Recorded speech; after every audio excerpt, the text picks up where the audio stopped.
Alright folks, so let's get an example for axial indeterminate problem out of the way. So we want to have a look at this situation here. Got some sort of a rod. It's got a little collar on it that can be used to apply a load, and then when you do so, eventually it's going to hit this wall and something will happen. So we want to figure out what the reactions are, and also what the stress state is when that occurs. Okay. So we're working here with some sort of steel. It's got a Young's modulus of 200 GPa, and we're starting off with a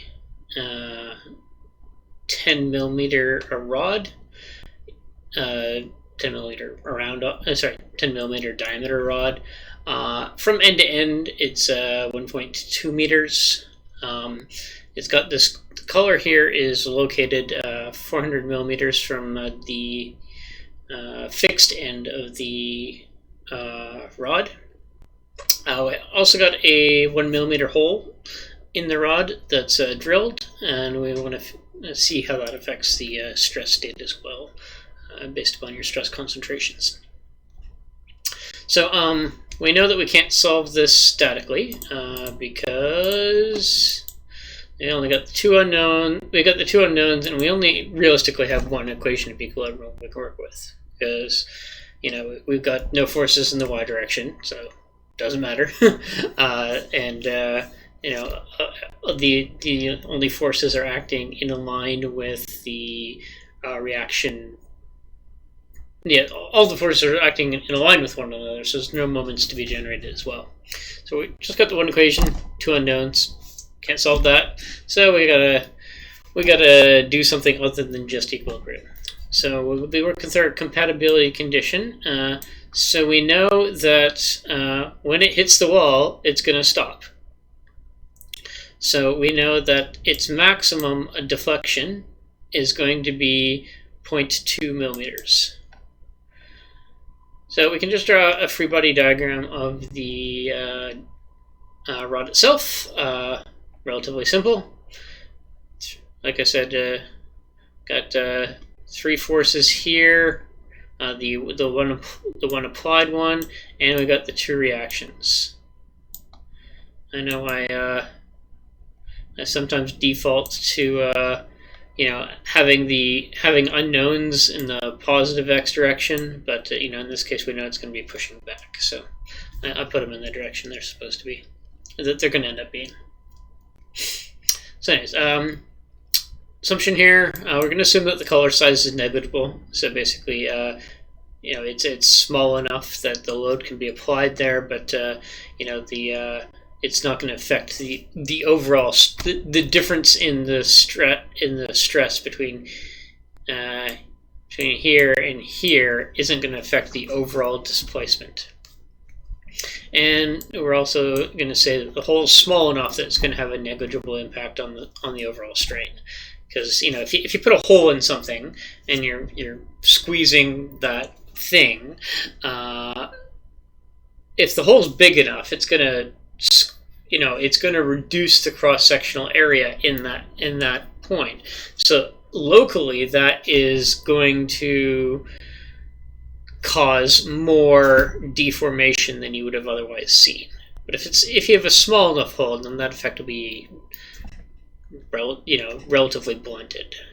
So it's not. We're going to assume that basically we don't need to take that into account in figuring out how this affects the overall strain, the overall displacement, and ultimately the reactions that occur as a result of the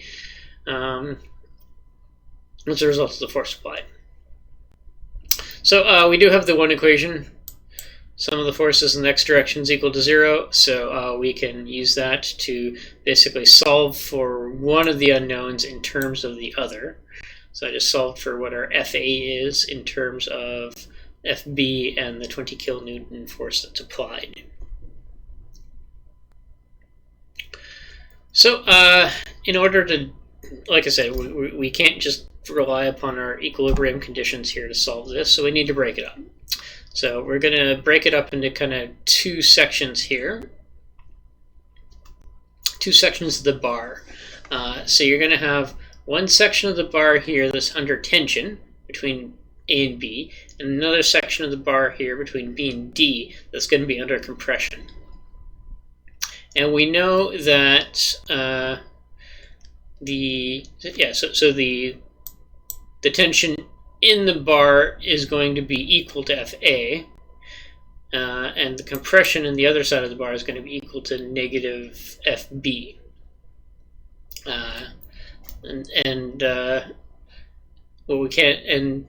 So we know what sort of stretching or compression that's going to cause as a result of those forces. So we got our delta here is going to be equal to F times L over AE. So we can just solve for what the stretching or the compression of those individual portions of the bar are in terms of FA and FB. So that's equations 2 and 3. And we know that ultimately the combination of those two leads to an overall stretching of the bar of 2 millimeters. 0.2 millimeters, because that's how far it gets before it hits the wall there. So we can combine these equations into 4. 2 plus 3 is equal to equation 2 plus equation 3 is equal to 0.2 millimeters. And then we can plug in the relationship that we found from equation 1 here. Plug that into into equation 2. So just plug in our 20 kilonewton minus FB into our FA term here. So that gives us, plug that in right there. And then, we're just able to, now we got one equation and one unknown, and that's simple enough to solve. So after throwing everything in there, I got a value of 4.05 kilonewtons solving for FB, which then of course meant that FA was going to be equal to 15.95 kilonewtons. So we can take that and we can figure out what the stress state is. So the stress state between A and B is just going to be this divided by its cross-sectional area. Did I have the... Yeah, I didn't bother. Oh. Yeah, I got the... got our cross-sectional area here, the pi over 4 times 10 millimeters squared. So taking that, divided this divided by that gives us this. So that'll be a 203.1 megapascals. And then of course between B and D, we've got this. So between B and D, in terms of B, FB, that's easy enough to solve the same manner. Just keeping in mind that this is that this situation here is a compressive force instead. So our sign convention leads that to be a negative. And then we've also got the situation for the edges of the hole. Based upon our stress concentration, looking at the figure 4.24 in Hibbler's, half my scan didn't show up here. Anyways, got a K value of 2.45. Now, again, the situation that is in Hibbler's isn't actually a rod with a hole in it.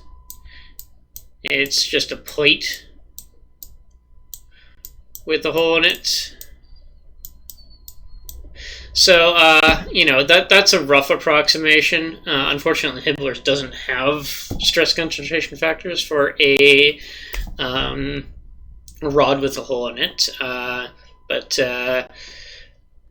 for those of you who will be taking 301 with me next semester, we'll be using juveniles. That one definitely has those. So it ends up being actually a fair bit worse. If I recall correctly, it ended up being 2.65 or so of a K factor. So, it is what it is. Anyhow, so basically at the edges of the hole, essentially we just take our stress situation and multiply it by K, and that'll give us, the ratio of